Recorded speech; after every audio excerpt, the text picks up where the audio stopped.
Le souffle-voix travaille sur le centre, sur le hara, Ouais. ce qui développe beaucoup de puissance.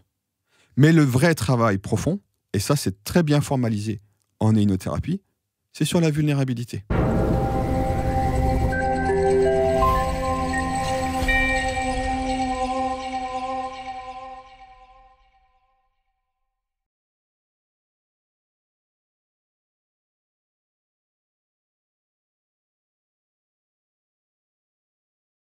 Benjamin, bonjour. Bonjour. Je suis ravie de te retrouver pour ce deuxième épisode du podcast du souffle à la voix, dans le cadre du podcast L'Esprit du corps. Alors, on a pu échanger dans un premier épisode sur les principes clés de cette pratique, qui part du corps pour aller chercher une voix authentique, placée dans un corps reconstruit, sans tension. On a compris que ce travail, c'est un véritable processus de transformation qui se déroule dans le corps grâce au souffle, à l'émission du son. Le travail se fait à partir de ça. On va donc essayer maintenant de s'intéresser à la manière dont toi, tu as reçu l'enseignement du souffle-voix. Avec Serge Wilfard, on en a parlé au premier épisode. Et ce que ça a transformé dans ta vie, dans ton rapport à toi-même, dans ton rapport aux autres. Et puis on verra aussi comment et pourquoi tu as pris toi aussi le chemin de l'enseignement de cette pratique en devenant praticien de souffle-voix en 2012. Alors donc, on l'a évoqué rapidement au premier épisode, ton parcours professionnel s'inscrit dans l'étude et la pratique de la musique en tant qu'agrégé de musique et enseignant au collège et lycée pendant 18 ans. Première question que j'ai envie de te poser, est-ce que tu étais chanteur par ailleurs, toi ? Non, j'étais pas chanteur, j'étais violoncelliste. Et j'avais une culture vocale liée à la chorale. J'étais chanteur dans le cadre d'une chorale, en musicologie et aussi au conservatoire. Et on avait quelques éléments techniques. Mais je ne me serais pas défini comme chanteur au sens de technicien, chanteur individuel. Alors du coup, comment tu es arrivé au souffle-voix ? Alors, en fait, j'ai 27 ans. Ouais. Et pour se représenter qui je suis quand même quelqu'un d'assez angoissé. Plutôt traversé par des angoisses de mort, donc hypersensible. Et puis, pour donner un exemple, l'idée de prendre ma voiture, ne serait-ce qu'un quart d'heure, j'étais persuadé que j'allais avoir un accident. Donc voilà, je suis quand même quelqu'un de très anxieux quand j'arrive dans ce travail. Et puis, alors, j'ai une démarche personnelle, je pratique de l'Ashtanga Yoga, voilà, je découvre aussi d'autres pratiques. Et il se trouve qu'à un moment donné, au début de ma carrière d'enseignant, je me retrouve en banlieue parisienne dans un collège difficile. Et là, en face, il y avait de l'énergie, quoi. Et moi, je suis construit de manière très intellectuelle, même si j'ai ce vécu de musicien, mais qui est dissocié, en fait. Voilà. Mais sur le plan de l'incarnation, je suis quelqu'un qui me réfugie derrière beaucoup d'intellect. Donc, avec la communication avec ce genre d'élèves, il faut être hyper intuitif et presque dans une communication animale, quoi. Ouais. C'est-à-dire vraiment centré, vraiment dans son corps. Et il se trouve que à ce moment-là, je ressens, non pas que j'ai des problèmes vocaux, mais je sens qu'il y a quelque chose qui ne passe pas par la voix parlée. Ouais. Voilà. J'ai pas de problème dans ma voix chantée, puisque je fais chanter les élèves. Et mes exemples, j'ai pas de problème avec ça. Mais j'ai une démarche de rechercher ma voix parlée. Le message passe pas, quoi. C'est ça ? En termes d'autorité, ouais. Disons que j'étais pas du tout dedans. On va être honnête. Et j'avais la sensation que ça devait passer par la voix. Ouais. Voilà. Il se trouve qu'à la faveur d'un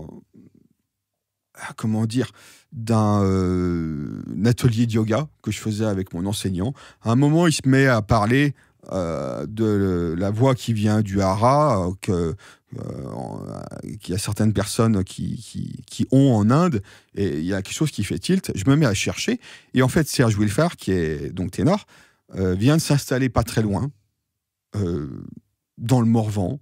Il est belge à la base, Et ben, je me suis dit, c'est l'occasion. Je vois qu'il a écrit un livre que je ne lis pas. Qui s'appelle Le Chant de Lettres. Qui s'appelle Le Chant de Lettres, qui est un magnifique livre que je ne lis pas avant de faire le stage.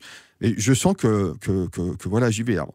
Mais tu connaissais Serge Hoelfar avant, ou est-ce que c'est ton prof de yoga qui t'en parle ? Je connais. Lui, j'ai juste cherché des renseignements sur la voix et sur le hara. Et c'est ça qui sort. Voilà, lui qui sort. Voilà. Google a été mon ami. D'accord. Voilà. Donc, c'est ça qui sort, et je creuse tout ça, etc. Puis il y a quelques articles, et je trouve ça super intéressant. Mais je ne veux pas me faire d'idées préconçues. Voilà.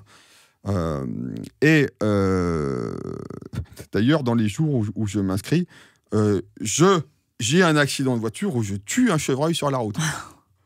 Voilà. Donc, voilà. Donc là, le rapport avec l'animalité, il était présent, quoi, dans l'espace. Ouais.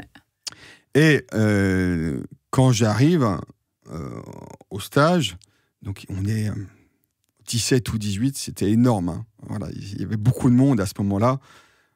Et puis, il y a vraiment énormément d'énergie.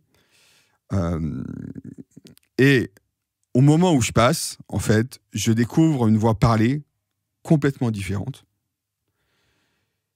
Et la révélation, c'est surtout quand je me mets à chanter. Alors, je suis dans une posture très difficile. Je suis soutenu par 3 ou 4 personnes.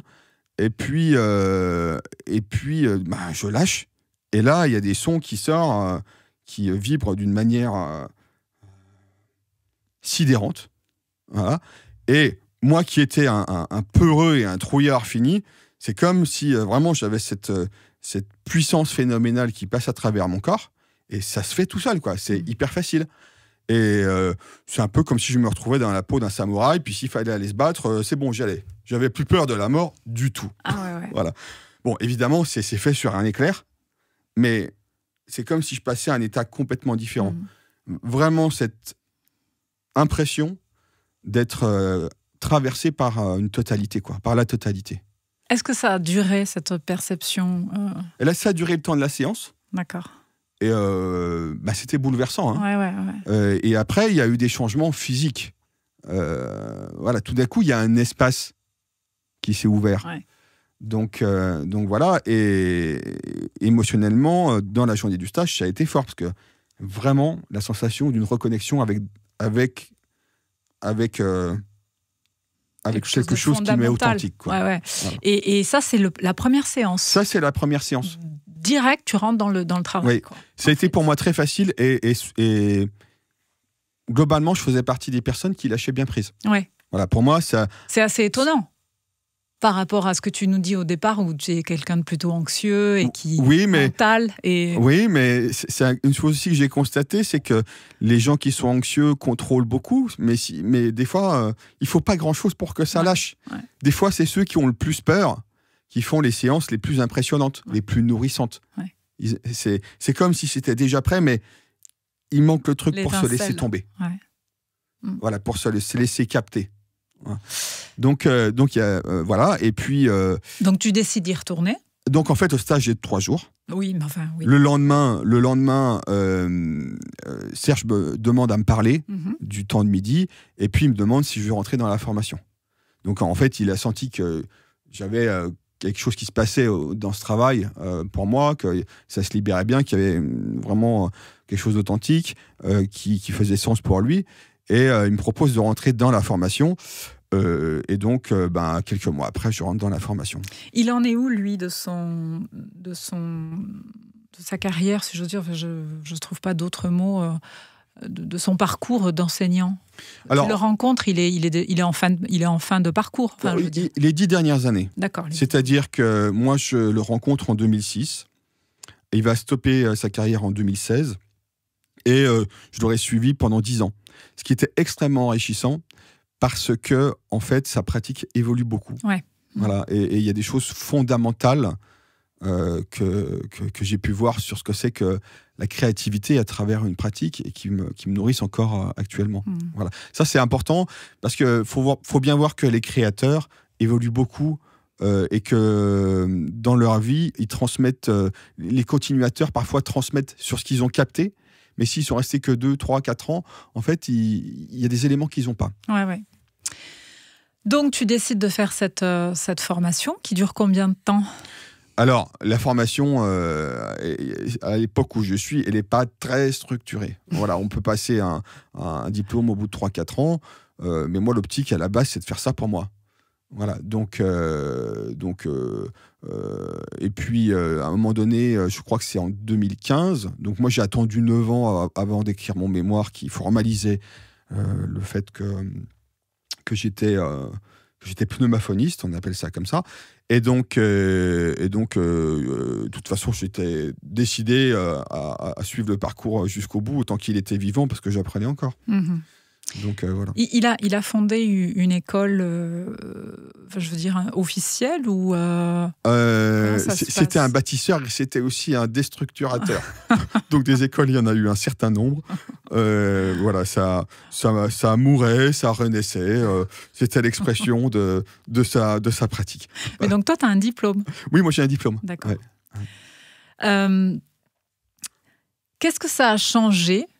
Enfin, si tu pouvais nous décrire ce que tu étais quand tu as commencé, ou en tout cas où tu en étais, j'en sais rien, ce que tu étais à cette époque quand tu as commencé, et quelques années après, quand tu finis ta formation, qu'est-ce qui change concrètement dans ta vie ? Voilà, vraiment même concrètement dans ta vie, qu'est-ce qui change ? Alors, le plus concrètement, c'est la relation au corps, la sensation d'un ancrage, d'une densité, et puis la capacité, par cet ancrage et cette densité, à accueillir, à recevoir une grande intensité d'énergie. Sans être déstabilisé. Sans être déstabilisé. Ouais. Et ça, c'est quelque chose qui est assez flagrant et qu'on cultive. En plus, en tant que praticien souffle et voix, parce que c'est quand même une pratique puissante. Ouais. Et si tu n'es pas aligné, tu ne peux pas l'animer. Hein, c'est pas possible.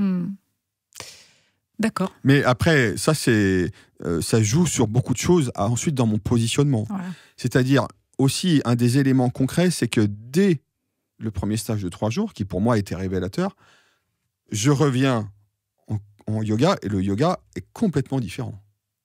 C'est-à-dire que là, ma relation au corps est différente et je sens plein d'énergie partout. Ouais. Tu vois, dans le premier épisode, quand je dis tu peux avoir une pratique corporelle, ressentir ton corps, mais ne pas être dans la profondeur du corps, là, tout d'un coup, j'étais tombé dans la profondeur du corps. Et le respect d'un corps qui fait qu'il y avait des postures que je ne pouvais plus faire. Et heureusement, j'avais un prof de yoga hyper intelligent qui a vu le truc, qui a compris ce qui s'est passé. Et du coup, c'était l'occasion de repartir avec des postures qui étaient certainement moins impressionnantes, mais beaucoup plus profondes. Mais qui étaient centrées et qui étaient habitées. Ouais. Donc, tu continues le yoga aujourd'hui ? Non, enfin, je fais un peu de pratique d'asana, ça m'arrive de temps à autre, à des périodes, mais je n'ai pas une pratique régulière. Ouais.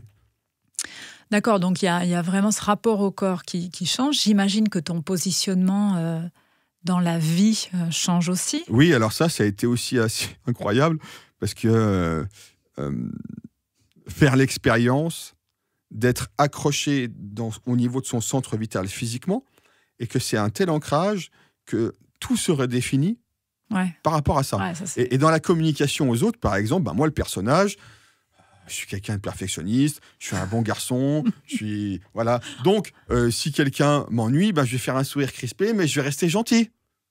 Vous voyez le truc ? Et là, en fait, du coup, ça devient impossible. Parce que ça devient impossible de mentir. Non pas que... ça devient plus possible de ne pas être authentique. Et il y a un jaillissement qui sort. Alors, ça dure pendant un certain temps, parce que le personnage, il faut du temps pour enlever là. Sûr, Mais voilà, donc du coup, tu te mets à... Si quelqu'un t'emmerde, tu lui dis que ça suffit, qu'il t'emmerde. Donc tes proches, ils l'ont vécu comment ? Est-ce que... il y en a certains qui... ça bouscule le rapport. Alors ceux, les personnes avec lesquelles je vais tous les jours, il y en a qui se sont dit, moi je vais aller faire le stage, parce que là, ça va plus être possible. C'est-à-dire que tout d'un coup, tu prends ta place. Ouais. Voilà.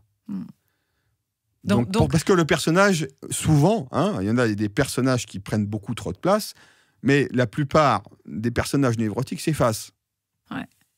Donc en fait, tout se réorganise. Toi, tu bouges pas. Enfin, c'est ça la sensation. C'est que finalement, il y a une certaine pas immobilité, j'aime pas ce mot, mais en tout cas, un certain ancrage, oui, et donc une forme d'immobilité, quoi. On voit le Bouddha, tu vois ce que je veux dire, et tout qui se réorganise autour de cet ancrage qui ne bouge plus. Oui, on peut le dire comme ça. C'est ça. C'est-à-dire que ton corps et tes perceptions se réorganisent autour de ton centre. Ouais. Voilà. Et du Comme coup, je disais tout à l'heure, la périphérie devient du centre étendu. Ouais, c'est ça. Et effectivement, l'environnement autour de toi bouge sans que tu fasses rien. Donc, ça veut dire que ton environnement aussi a évolué, j'imagine, amical, professionnel, peut-être. Oui, et aussi dans la manière de communiquer. Et dans la manière de communiquer. Et tout d'un coup, il y a plein de choses qui s'éclaircissent. Mais oui, effectivement, il y a beaucoup de choses qui bougent dans l'environnement. Comment, du coup, tu arrives à évoluer vers l'idée que toi-même, tu veux devenir praticien de souffle-voix? Moi, je suis un passionné de cette méthode. Mais je suis terrorisé à l'idée de l'animer. Et donc, Serge comptait notamment sur moi, je n'étais pas le seul, mais donc il m'a encouragé, et moi, je botte en touche, quoi. Voilà. Il a fallu que je passe par un autre espace initiatique, dans un autre pratique, pour que là, je dise, bon, bah, cette fois, j'y vais. Il a fallu que je passe dans un autre espace. D'accord. Je ne dirais pas les détails. Non, mais bien sûr. Et donc, ça t'a permis de déclencher le fait que ça y est, j'y vais. Oui. C'était une évidence. C'était cette fois, il fallait que je prenne mes responsabilités. Ouais. C'était ça.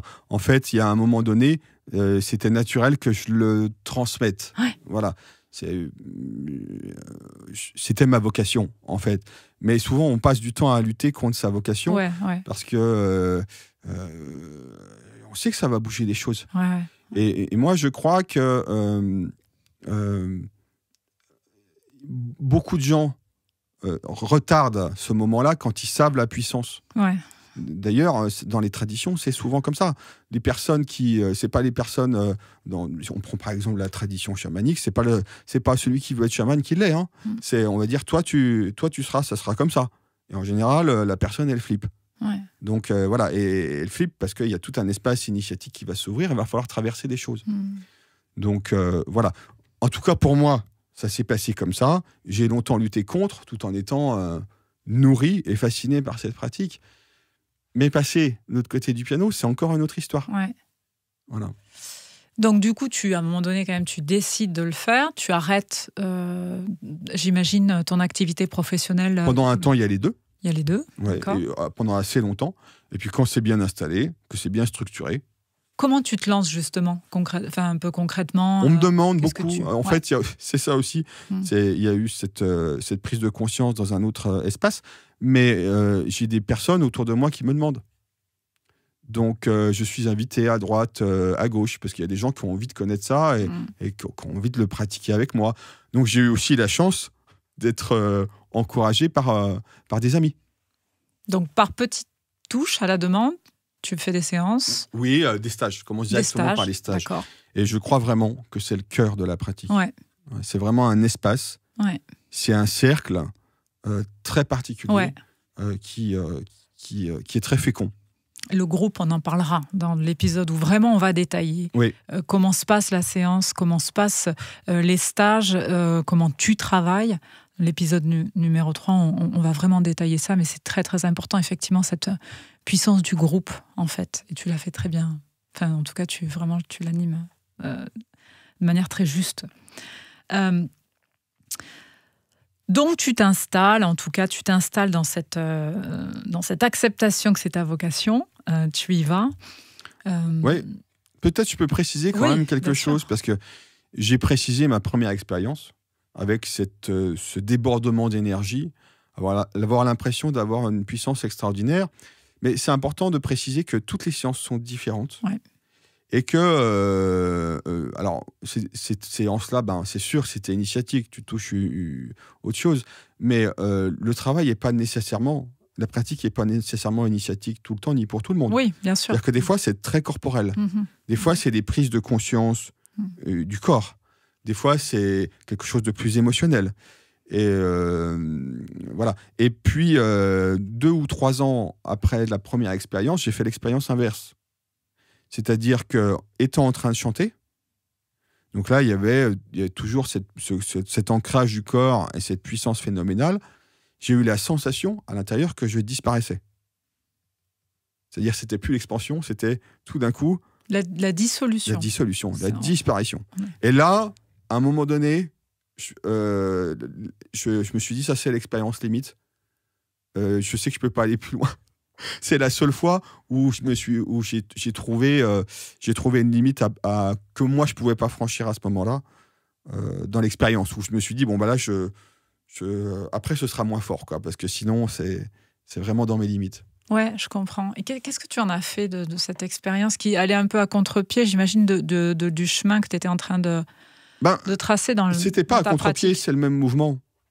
En fait, tu peux prendre ton espace quand tu disparais. Ouais. Mais on verra ça plus tard. Oui, mais c'est sur un. Là, ouais. Parce que enseigner, c'est disparaître. Ouais. Mais chanter, se laisser chanter, c'est aussi disparaître. Bien sûr, c'est vrai. Voilà. Ouais. Donc, il y a quelque chose qui apparaît et qu'il y a quelque chose qui disparaît. Ouais. Tu as la personne qui apparaît, mais le personnage, il disparaît. Donc, ça dépend sur quel plan tu vis l'expérience. Donc, pour toi, c'est le même mouvement, le même élan, en tout cas, mais sur des plans. C'est une autre modalité de l'expérience et qui est intéressante aussi parce qu'elle te remet à ta juste place. Ouais, bien sûr. Voilà. Sinon, effectivement, tu finis par te prendre pour la puissance que tu dégages, ce qui n'a rien à voir. Voilà. Ouais, c'est hyper. Voilà. Et ça, c'est très important. C'est quelque chose qu'on verra. C'est le souffle-voix travaille sur le centre, sur le hara, ce qui développe beaucoup de puissance. Mais le vrai travail profond, et ça, c'est très bien formalisé en hypnothérapie, c'est sur la vulnérabilité. Ouais. Parce qu'une fois que tu as ouvert le hara, tu peux repartir dans du contrôle et contrôler par le hara. Ouais. Donc ça donne une puissance phénoménale, mais c'est du contrôle. Que tu contrôles. Ouais. Voilà. Donc ça, on verra plus tard. Oui, bien sûr. Alors, donc, on revient du coup à ton expérience de praticien. Moi, j'aimerais bien justement, puisque tu parles de disparition, finalement, et l'enseignant, à un moment donné, il disparaît, il y a une relation qui se noue entre le pratiquant, le praticien. D'abord, comment tu as vécu la tienne avec Serge Wilfard ? Alors, à titre sur le tapis, c'était parfaitement professionnel. Donc voilà. Moi, j'avais des relations amicales avec lui, à l'extérieur, et ça n'interférait pas dans la pratique. Ouais. Donc voilà. La question, c'est quoi ? Mais dans la pratique, justement, parce que quand quand même on est sur le tapis, on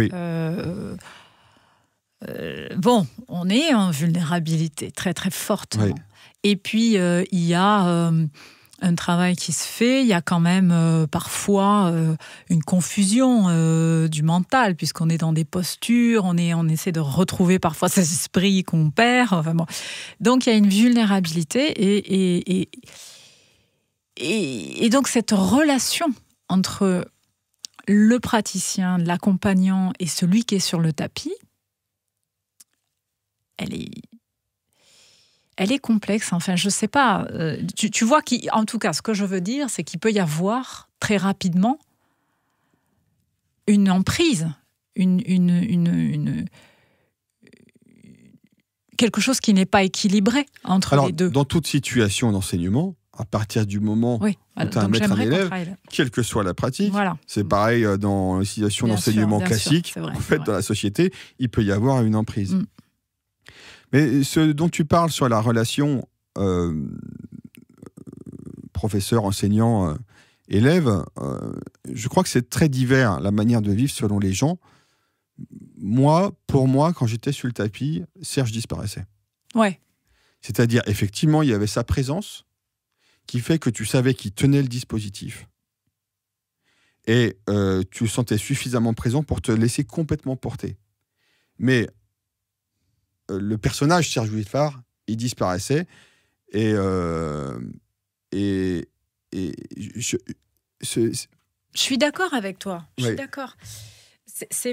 finalement, je pense, moi, c'est ce que j'ai vécu aussi. Le personnage, effectivement, disparaît. Enfin, tu vois, tu es dans... Mais il y a un lien qui se crée entre... Parce que tu parles du dispositif, où tu sais qu'il y a le dispositif qui, quand même, soutient le fait que tu es sur le tapis, et donc tu peux déposer ton travail dans ce dispositif. Oui. Ça, c'est le dispositif. Oui. Mais il y a aussi ce lien qui, moi, je sais pas, hein, les deux expériences que j'ai eues avec John et avec toi, j'ai pu vraiment aller assez loin dans le travail parce que je sentais qu'il y avait un lien il y avait un lien, en dehors même du dispositif, un lien qui soutient, un lien qui est là pour veiller, un lien qui quand même est bienveillant, je ne sais pas comment. Alors, c'est vrai, et en même temps, j'allais dire, tu l'exprimes sous forme dans la dualité enseignant-élève. Mais pour moi, c'est vrai de tout l'espace du cercle. C'est-à-dire que on va passer par des phases où on travaille sur soi, où on chante, où des fois c'est dur, il y a des choses qui se libèrent. Et fondamentalement, en dehors du travail sur la voix, en dehors du travail sur le corps, quand cette fragmentation, tu reviens à l'unité, en fait, tu te rends compte qu'il y a du lien entre tout le monde. Oui, c'est vrai. Voilà, c'est-à-dire qu'il y a une chaleur qui se met automatiquement en place. Pourquoi ? Parce que c'est la règle du jeu, chacun s'expose à sa vulnérabilité, et comme il y a un cadre dans lequel c'est favorable, du coup, les gens s'ouvrent.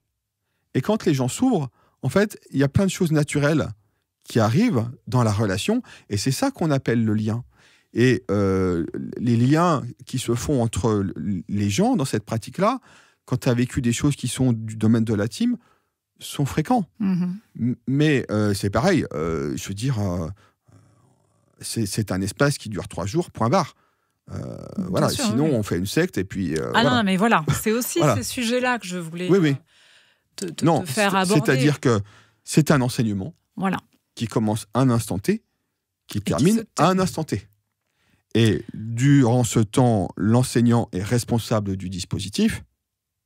Des gens font leur chemin en dehors de cet enseignement. Bien sûr. Et c'est vital. Sinon, effectivement, comme tu disais, ça fait une forme d'emprise. Voilà. Mais cette question d'emprise, elle est valable sur tous les domaines. Bien sûr. Donc, c'est intéressant que tu le dises parce que on arrive sur cette notion clé qui est comment, en tant qu'enseignant, on favorise l'autonomie des gens.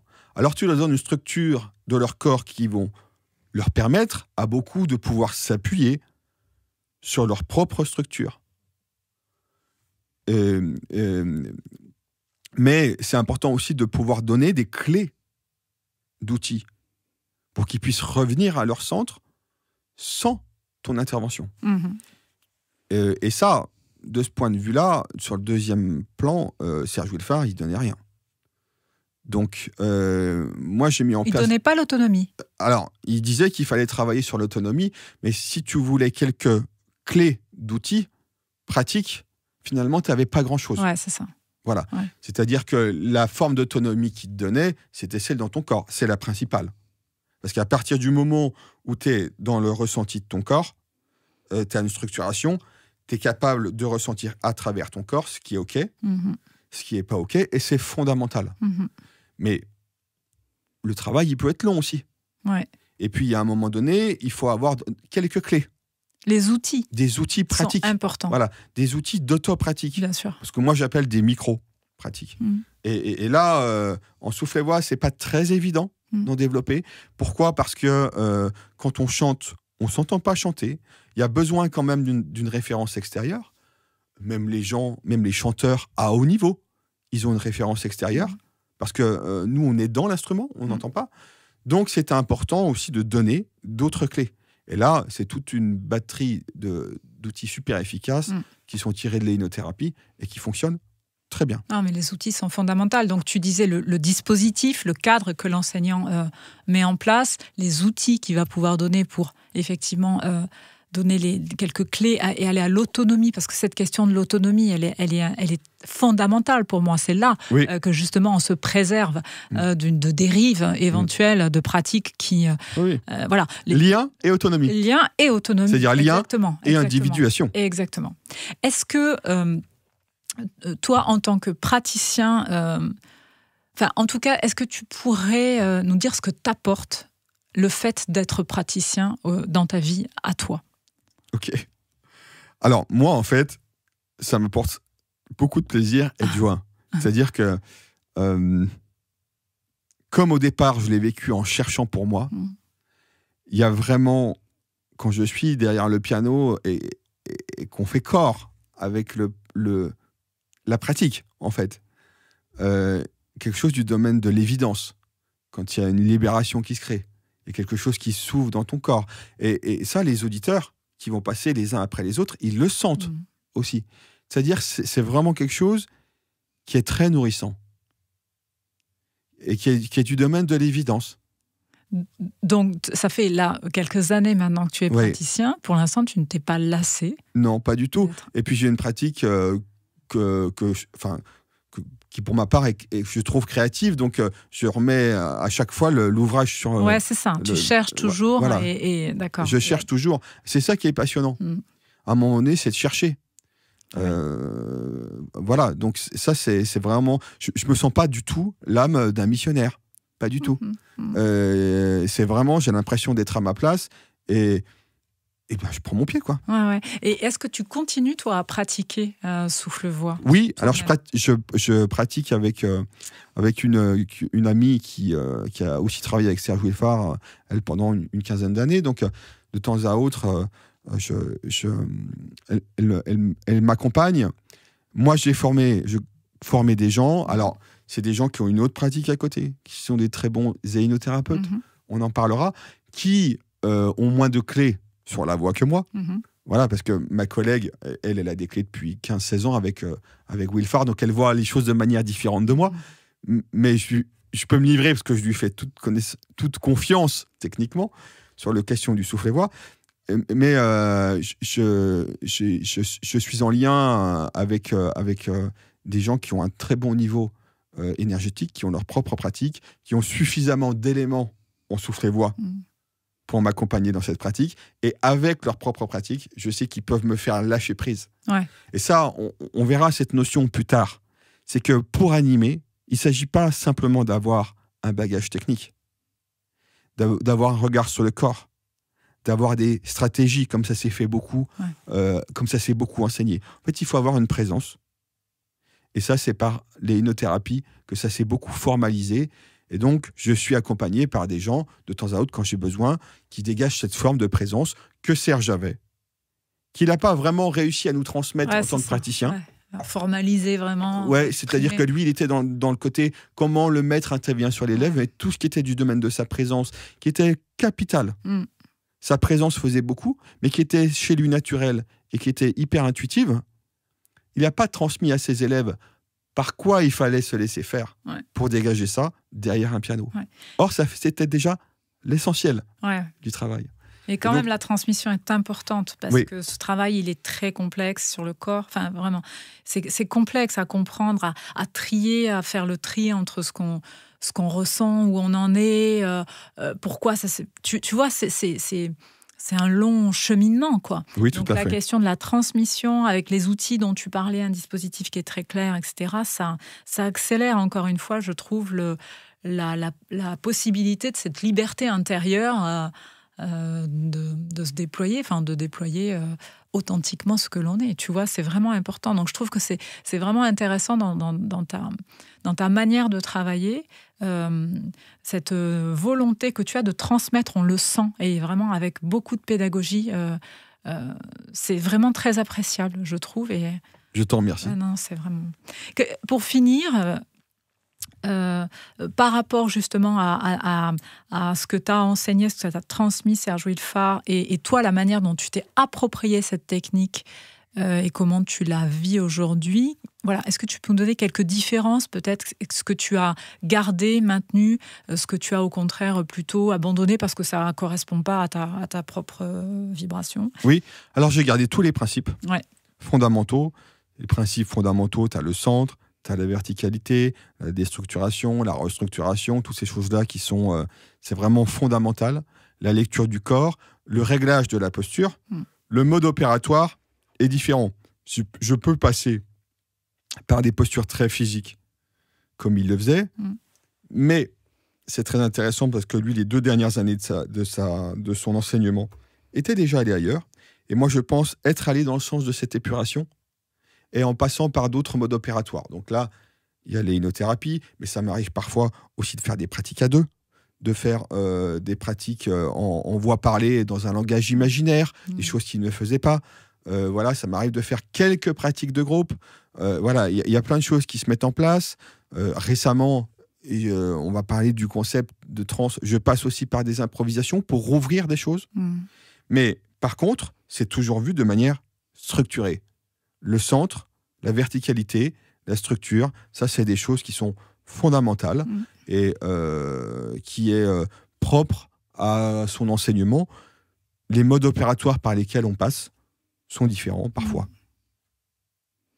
Ouais, donc on peut vraiment ouvrir beaucoup de choses dès l'instant où c'est ancré. Oui, c'est ça. Sont d'abord construites. Voilà, et même si Serge a beaucoup cherché pendant, de manière très physique, ce qui n'était pas le cas encore une fois les 2-3 dernières années, il était ailleurs, il a toujours cherché, il a toujours modifié sa pratique. Ouais. C'est quelque chose de très créatif. Et c'est normal puisque c'est là où je ne suis pas d'accord avec son terme de méthode. Parce qu'il a employé le terme de méthode. Ouais, c'est quelque chose la qui notion fige. de méthode, Ça fige. Alors c'est vrai qu'il y a des principes, c'est vrai qu'il peut y avoir un certain ordre, mais ça voudrait dire qu'il faudrait passer par A, par B, tout ça, etc. Moi, je dirais plutôt que le mot approche est plus adapté. C'est-à-dire que tu as un corpus dans lequel tu as des principes, et avec ces principes, tu vas les faire vivre de manière différente, avec ce qui se dégage sur le moment présent. Et en fait, c'est exactement ce qu'il faisait. Ouais, tu as des principes, tu as des structures, et à l'intérieur de ces structures, le truc vit, quoi. C'est ça. Et évolue en permanence, en fait. C'est ça. On va vraiment rentrer dans le 3e épisode, dans le détail de ta pratique, la manière dont tu travailles et ce que ça produit. Voilà, je te remercie en tout cas d'avoir déjà exprimé ce que toi t'avais vécu, parce que ça donne quand même un peu de corps, puisqu'on parle beaucoup de corps à cette pratique. Et j'ai hâte de te retrouver pour ce 3e épisode. Eh bien, moi également, et je te remercie. Merci Benjamin, à bientôt. À bientôt.